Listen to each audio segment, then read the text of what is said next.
Holistics. My name is Leonardo, and today we are going to be talking with me and Luna. Hi everybody! Happy Friday and happy Saturday to the rest of the world.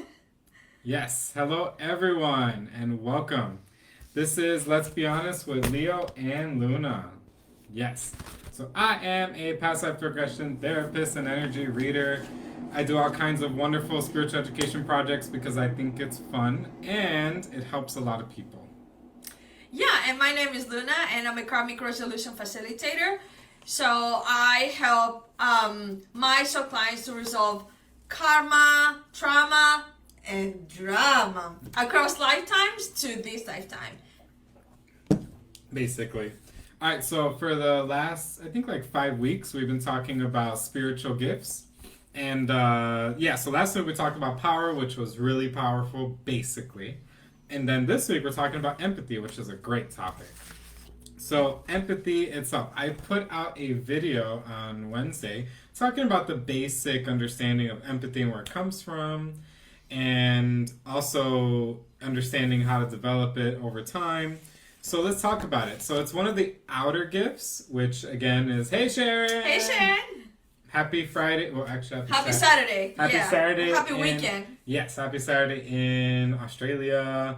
Happy everything, and spring and summer, winter and fall. So we're talking about outer gifts, gifts that affect your real life, and they affect everything that you do. So empathy is part of emotional consciousness.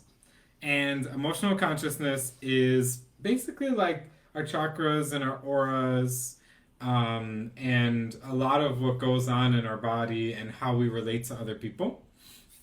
Empathy encompasses that, and it is a strong ability that a lot of new spiritual people have, something that I had in the beginning. And I also made an article on my website about empathy and how I met Luna and how empathy led me to my spiritual gifts as well. Empathy was the beginning for me, and there's a lot of beginnings for a lot of people. But empathy was always the beginning for me. Well, empathy is well defined as high sensitivity, someone who has, deep connections, someone who can definitely feel other people's feelings, but it goes deeper than just natural. It goes into something deep in which we could feel someone's memories and emotions and go deeper into their mind and their thoughts, almost like telepathy. So a lot of empathy can be felt when somebody's able to pick up psychic connections and read someone's mind.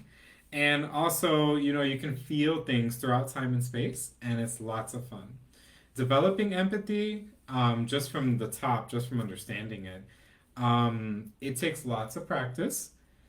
Empathy is like a muscle. It's one of those things that's it seems like it's not spiritual, and it's basic, but it's actually not. It's very spiritual, and it's a gift. And when you have strong empathy, when you're a kid and you're a teenager, and then you grow up into that, very, very strong. It's a spiritual gift that you can actually hone in on, and you can expand. So we're going to talk about that today.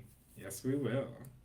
So those are the things. So the gifts of empathy include high sensitivity. So highly sensitive people are empathetic. And also people with very strong senses. Also people who can make very strong connections with people, people person, usually. And then also unity with emotions and energies. That is the gifts of empathy. And then the curses, hey Roxana! Hi Roxana, hiya! Yeah, so the curses of empathy are apathy and just disconnect and not understanding emotional connections and disconnecting from everything and everybody. So that is the gifts and the curse of empathy. Empathy is quite an interesting journey.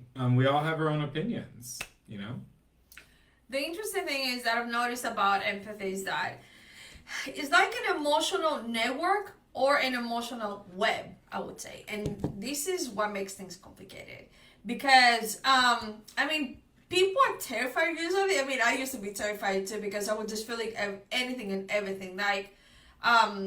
Let's say that you are home, right? And then your mom, your dad, your sibling, or your friends, they just come home, and especially in big parties, right, that everyone has like their own emotions, and then you're getting confused.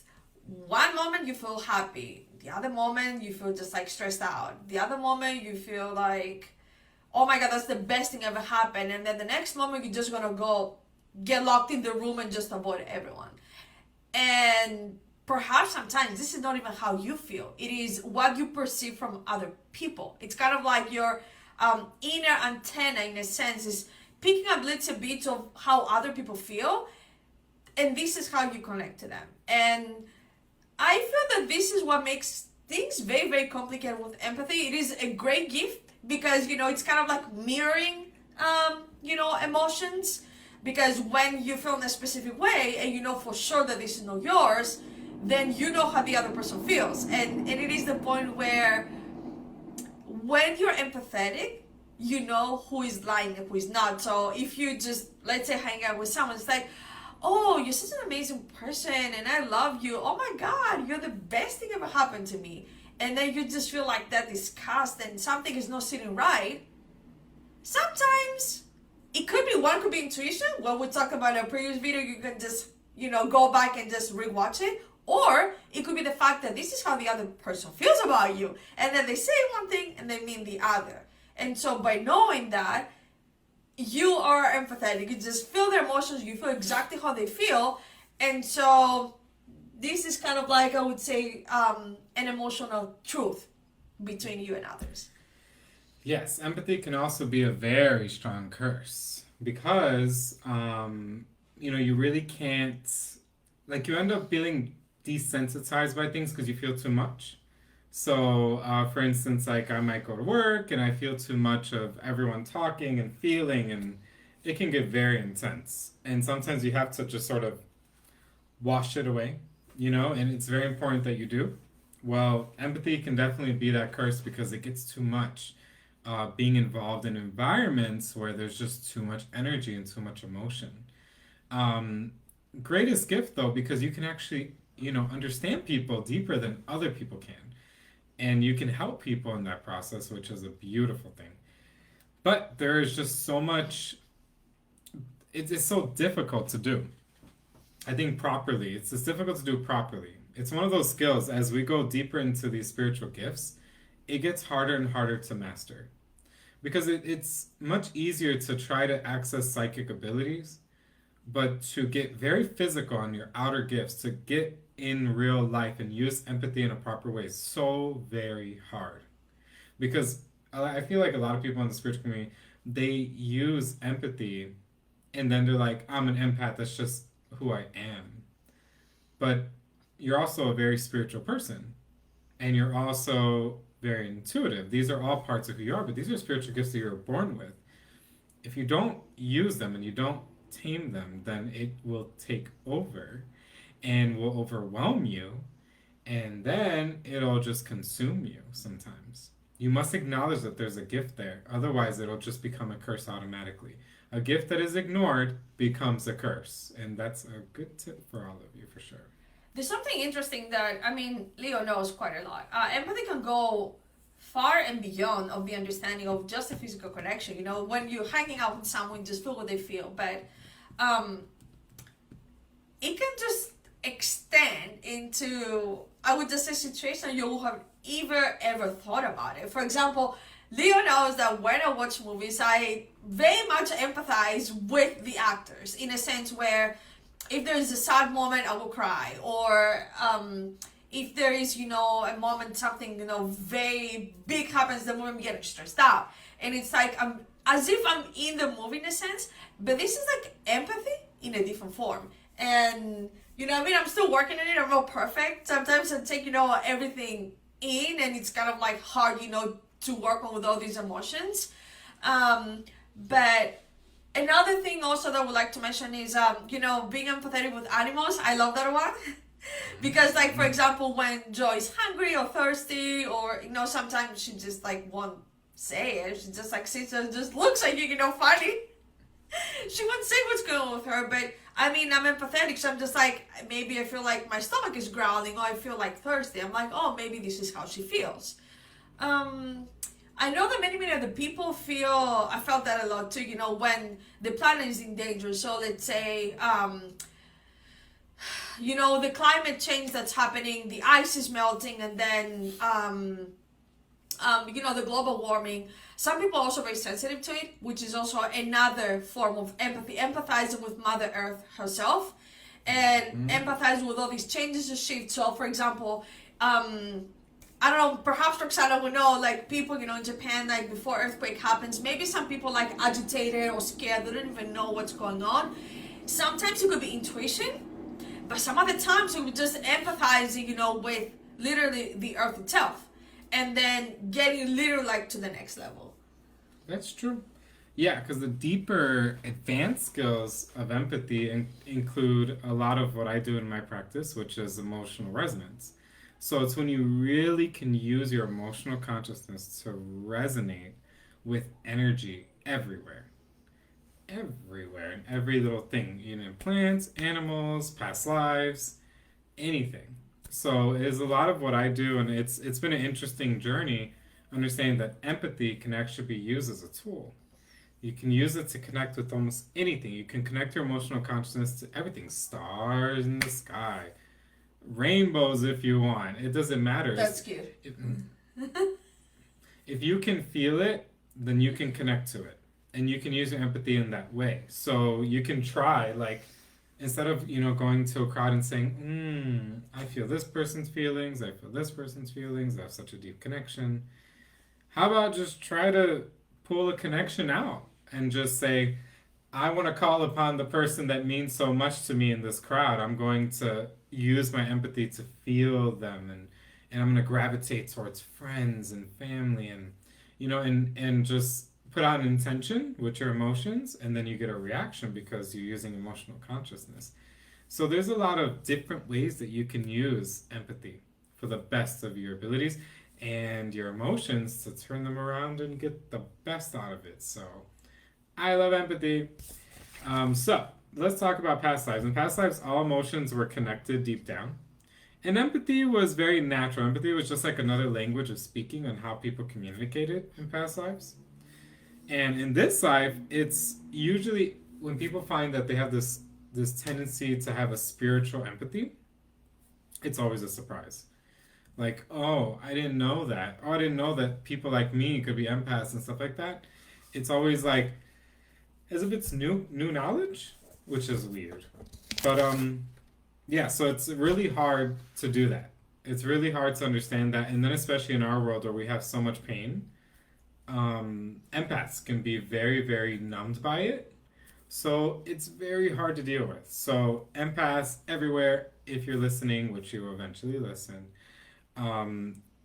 it's time to sort of just understand that we're all together in this and that we don't have to be alone in it, So definitely in today's world, it's time for, us to be able to understand that empathy is natural and that we can utilize it to the best of our abilities to be able to connect with the world in a productive way rather than being improper, completely improper and completely devoid of emotions. We don't want to be that. And in this world, we have way too many people who are empaths who end up in addictions and who end up, removing themselves from society. It's a very sad thing, I would say.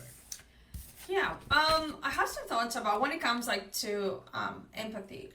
I have met and talked to quite a lot of people about it, and there's a thing where this is when people realize they're empaths when they start absorbing negative emotions, and that's true. When they say narcissist and empath, this is where empaths come all the time, as if it's not separate. It's as if narcissist and empaths they just go like hand in hand in a sense. Mm-hmm. And so I would say, well, the problem here is that when it comes to empathy, and if someone is on the first step, right? What happens is you don't know, or they don't know, or us we don't know so many times. It happens. Sometimes it happens, like even in the first few seconds, where you feel a rush of emotions, and sometimes you don't even know if you're overwhelmed or, Whereas sometimes I like, oh, maybe it is from something from past lives that just came up, and then it caused an emotional reaction, because the subconscious always goes first and then the conscious mind. And so sometimes with Leo, we're like, oh, maybe it's something from past lives, and maybe this is why we reacted that way. But the thing is that when you're in a room with many people and you start feeling all these emotions, the most important is to know where you stand emotionally. And so to me, key questions is how I feel right now, and kind of like isolate myself from the crowd.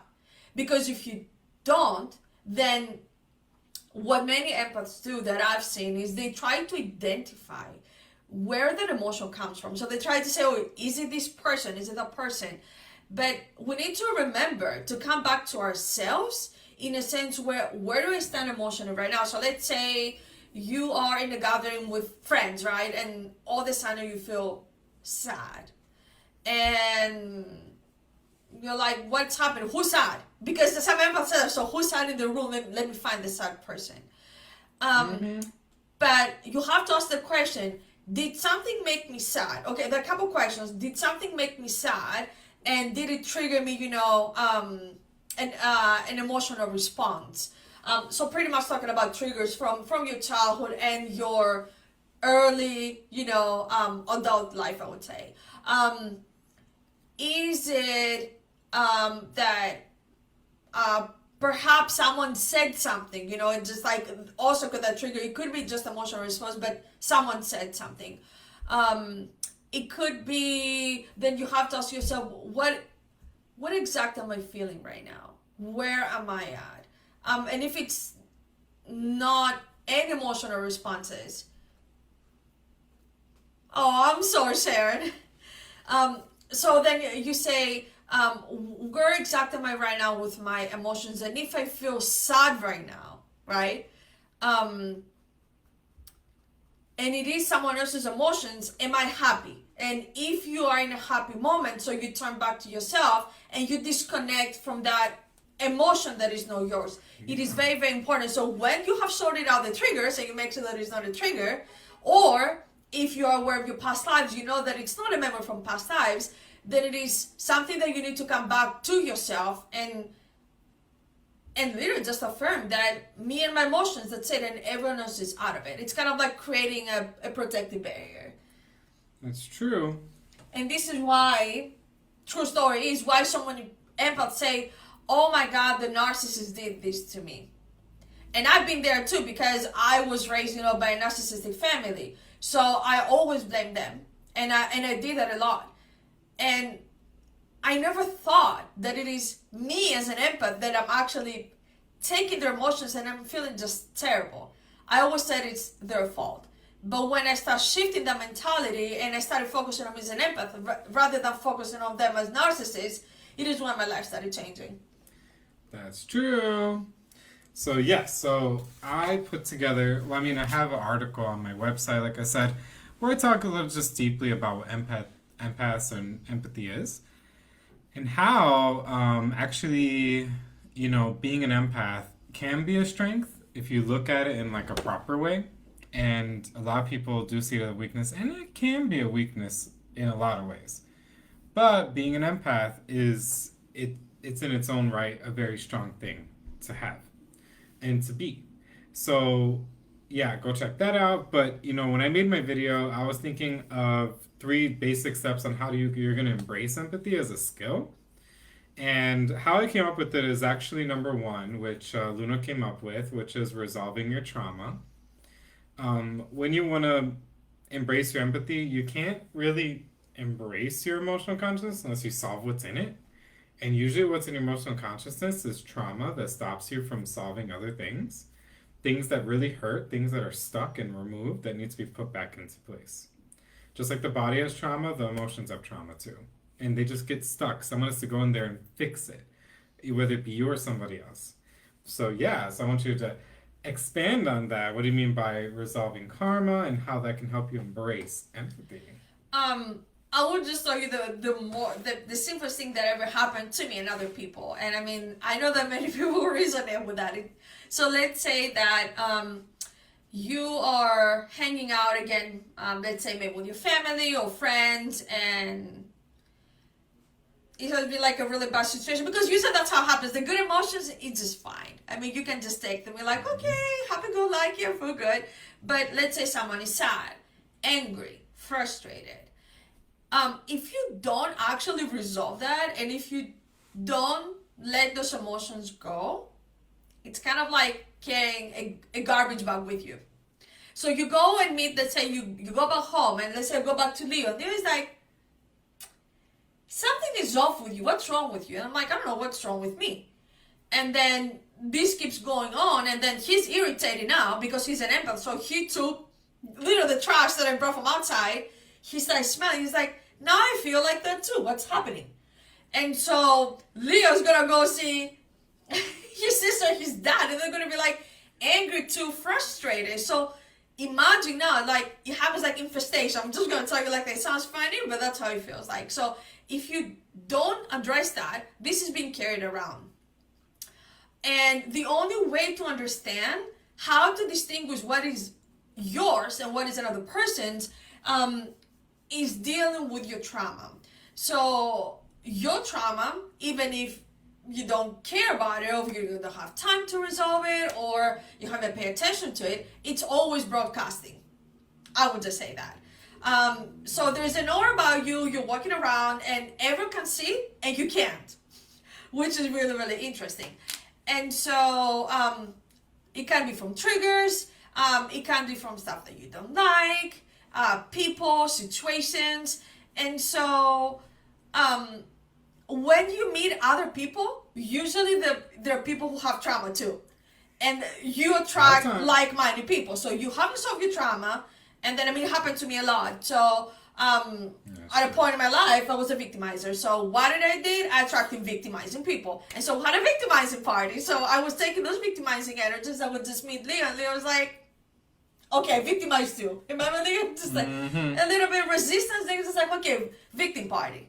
But it happens. Because if you're an empath, you just take all that along. But when I resolved my victimization, where it's coming from, and it was coming from narcissistic parents, right? And so I had to solve that and take accountability. So when I stopped victimizing, I stopped attracting victimizers, and I stopped bringing, that mentality to Leo. So there you go. So when you fix your trauma, then you fix other people's trauma. And then sometimes the trauma can be so deep that it's not just this lifetime, it's from past lives. That's what usually happens. And so what happens to you right now, it technically has happened before. And not in the exact same situation, but a pattern. And it carries, from one lifetime to the next, and then it projects in this lifetime. And this is why sometimes it's so, tough to resolve it. But it's very, very important though. Once you get in touch with a part of yourself that is emotionally hurt, or a part of yourself that cannot distinguish yourself, from others. For example, family, especially this is where it usually starts. If you can't distinguish yourself from your family emotionally wise, then I would just say you're in big danger, because you're going outside, you won't be able to distinguish yourself from other people. That's true. Yeah, so number 2 is about quieting your mind and learning how to do that in a proper way. It really does help embrace your empathy, because it's really hard to tap into. And when you actually learn how to bring calm to your mind and take all the chaos and put it into order, it starts to actually make sense.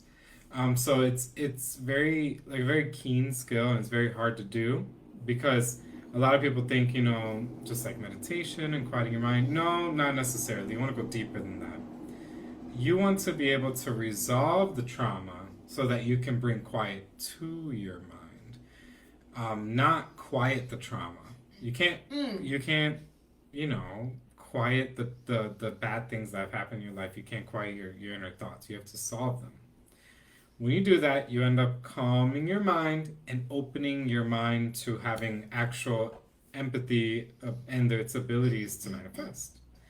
And not quieting the trauma or the sad thoughts, embracing it, and using it to bring a calm mind. So. But we learned something nice from Joy. So our cat Joy, she has a thing where when she gets stressed out or she gets her emotions, sometimes, not every day is a happy-go-lucky day, right? So we'll have ups and downs as well. So sometimes when she feels like the environment is not the best, or just like we're moody, she's moody too, and though she runs like back and forth the house. So what she does is she exerts her energy rather than keeping it inside. So she's gonna go scratch her nails, her post, or she's gonna run a little bit back and forth, and then she lets that energy out actively. So a good way to quiet your mind is there to be active. So maybe you can just do gardening, maybe you can just go for a long walk, maybe for a run, swimming,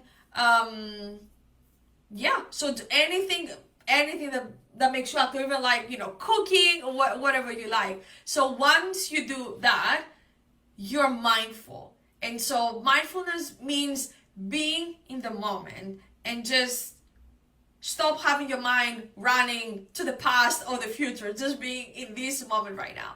And when this happens, everything quiets. Usually for me, what happens is when I'm being active, whatever I do, it doesn't matter. When I'm done with the activity and the task, I have realized, I have actually like a clearer mind to actually go back to the situation and see what's happening to me emotionally. Yep. And tip 3 is about focusing your emotions through, conscious intentions. So when you've actually gotten rid of all the trauma, the things that hold you back, and then you start to quiet the mind so you can actually start to focus on your emotions, start to feel specific things, then you want to actually start to focus your emotions. Empathy is great, but when you add focus into it, then you can actually use it actively. So, for instance, I want to empathize and I want to feel the water that's in this cup. But if I focus on the water and I actually bring my emotions to understand the water throughout time, I can feel, where it came from, what geyser it came out of, or just like how, people's emotions travel through water, right? So I can utilize it in that way. If I focus my empathy and my focus on like Luna, then I should be able to pick up things about her. And it might seem like psychic abilities, but close enough. But I'm picking up emotional information that I can read. And by using my mind to focus properly on somebody and focus my empathetic connection, my emotional resonance on somebody, actually brings forward information. So it's about dealing with the trauma, quieting the mind, and then learning how to focus it, and learning how to use something natural and focus it properly. So you know what I was thinking? Actually, it should be called self-empathy. Before you empathize with anyone else, you have to empathize with your own emotions, which many empaths don't do. They would just rather not. Or there's another trend that I've noticed. Many empaths, when they feel emotions, they always disassociate themselves from them because they're like, oh, it's not mine anyway. But all the time, if you say that, there is no way that none of these quote unquote negative emotions are yours, because then this is the problem. So if like many empaths feel like happy, excited, these positive emotions or the good stuff, there's no way to question it, right? But when we're talking about sadness and anger and all these emotions that we grief, all these emotions that we really don't want to feel, so this is when it matters. So many empaths that I've met say, well, this is definitely not mine, this is not how I feel. But you can't just be saying that all the time, that this is not you. To a point it is you. If you keep feeling it, there must be something that you need to understand about you, unless you hang out with the same person, so like, okay, I know where this is coming from. But if you hang out with different people, just like, oh, everyone is sad. How everyone is sad? This world is sad. It's not. Not everyone is going to be sad, the same day when you meet them. So eventually it is an emotion that you need to self-reflect. That's true. Yes, so definitely let us know if you guys have any questions about it in the comments. Feel free. You've heard our opinion about it. Empathy is simple, but it's also complex. This video is going to be up. My video on Wednesday is going to be up, as well as my article. I'll put it up either today or tomorrow. Just a full conversation about empathy. Feel free to let us know your opinions and also questions, because empathy can be so much deeper than what you think. You know, it's going to be great. I'm looking forward to talk about apathy. Mm-hmm. That's a really big one. And this is actually the thing, when Leo made the video and was watching it, it is the thing that hit me the most, because many empaths turn into, the person who's, who doesn't really care about anything. I've been there, actually.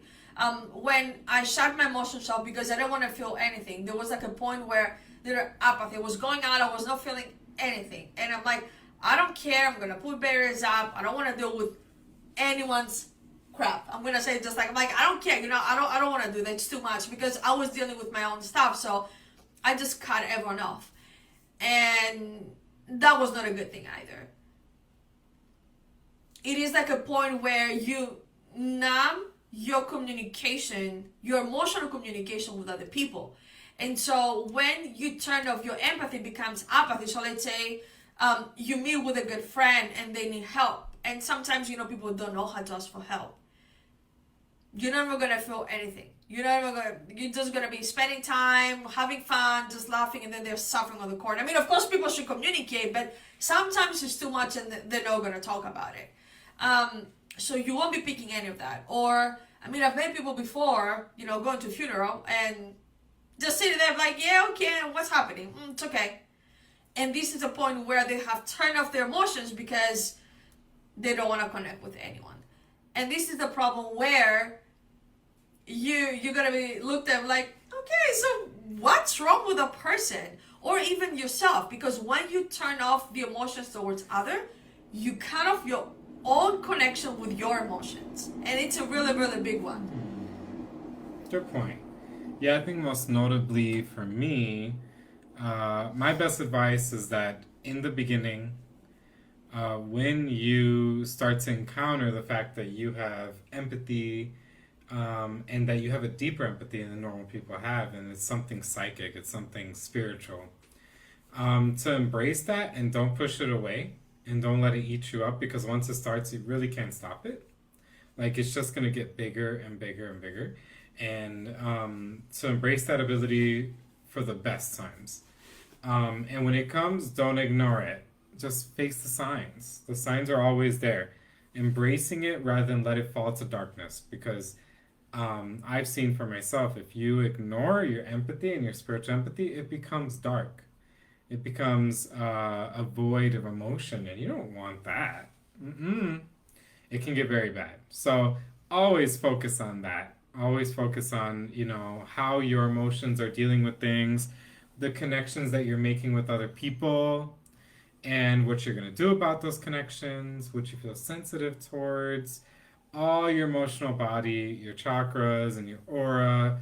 To always be conscious of how you feel, because you don't want your feelings to get way ahead of you, because that is not the goal when it comes to empathy.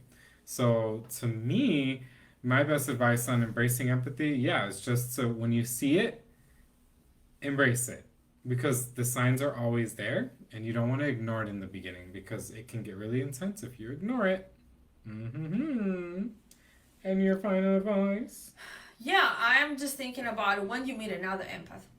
Oh my god. And we're talking about in the beginning, because the beginning is like I would just say the most intense. So we're talking about you meeting with an empath who just started, realizing that, well, I can destroy other people's emotions. And then you're an empath too. You might end up being in an emotional mirror war, literally. How the other person feels, how you feel. And another thing that I wanted to mention is what we said the other time. Remember, Leo, when we were talking about those Facebook posts where people post that, like, I'm feeling this way and I'm feeling terrible today. Who feels with me? They just have like 300 people saying, I feel like that too. So these kind of environments, like those kind of posts, especially like social media happens a lot. there is like an empathy train. I'm just gonna say just like that. So when someone feels that, then it's being broadcasted. So everyone tags along because because some people they wanna feel that way, but some people they actually do feel that way too. And so everyone tags along into that train of whatever that is, like grief, pain, or without the person taking accountability when they put those emotions out there. So everything is being reflected, and at the end of the day you close your social media and then you feel like crap, and then you're like, exactly.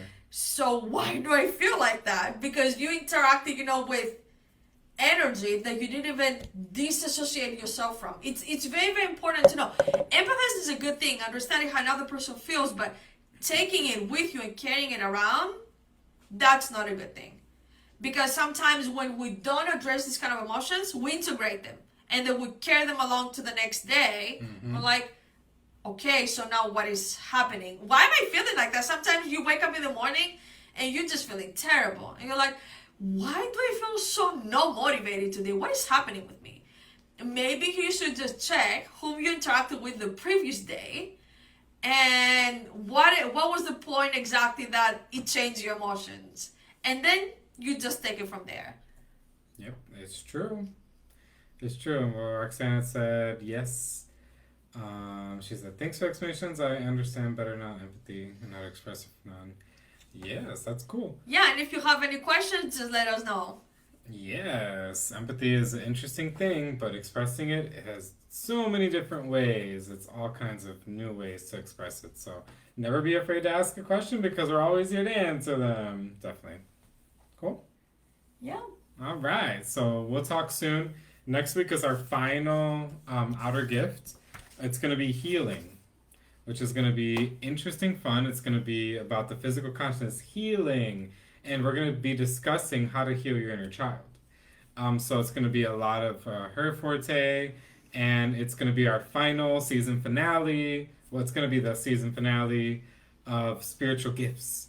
And it's going to be great in our understanding of how healing works and how to make it better and how to actually heal yourself and heal others. It's going to be fantastic. And we're just going to wrap up all the spiritual gifts into one and understand what spiritual gifts really mean, what awakening those means. So it's been a great series so far, so I'm excited for bringing it all to a close. It's going to be great because we're going to actually I'm going to put it into an article, and we're going to make sure that we understand that there are simple ways to awaken your spiritual gifts that you just have to focus on. So this is exciting. I know. All right, so we'll talk soon, everyone. Don't feel afraid to send me comments and all those questions. Yeah, feel free. Have a beautiful evening, people. Send in love. Mwah! All right, bye-bye.